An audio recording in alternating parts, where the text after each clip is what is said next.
going back to your when you first met Tanith and how open and welcoming she was, it strikes me because I've been around in, quietly in genre for a little while now, and I've seen authors who sort of have peaked and are now at the other end of their career, and they're kind of bitter about the loss of their recognition. And when you met Tanith, I think she was having some issues with publishing her work, especially novels, finding homes for her work in the bigger publishing houses. And yet it seems like that didn't affect her in the way it can affect some people field. Does Well, that, I didn't see any bitterness from her. yeah. I mean, I know there was disappointment and frustration, but I never saw bitterness, and I never saw her feel like she had to compete with others.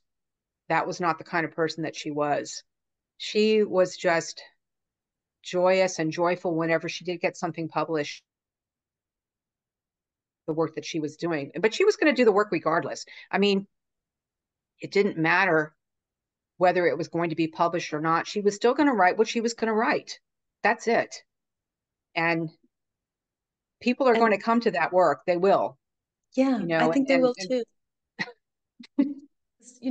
For me, here's the other part of Tanith is that maybe, I mean, I read her when I was a teenager, right? I read her when I was, I think, 14 or 15, something like that. And um, as someone who is quietly has a lot going on in my imagination, it was kind of amazing to see that everything in my head could be put down on a page, mhm, it's fine. It's fine. Do what you like. And I mhm, think whether even if not having I never met her, but something about that comes across in the way she worked. It doesn't matter what it is you want to do. It is interesting, and it will be interesting to others, mhm, And I do think that no matter everything I've read by her, there is a certain, her voice is there, mhm. it's not like there isn't something in there that's her.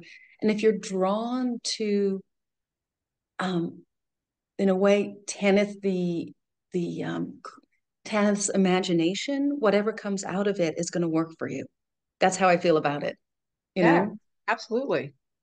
I mean, so that because she wrote so many different types of stories, she was basically in every single project I've done. That's that's why it amazing. cracks me up when I go back and think about how people saying, "Oh, Anne will never publish Tanith Lee." It's like she's the one consistent person, one consistent writer that I've had in almost every single anthology. She was definitely in the weird. She was in the Big Book of Science Fiction. She was in the steampunk anthology. She was in time travel.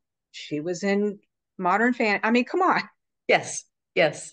It's And like she was in everything I did.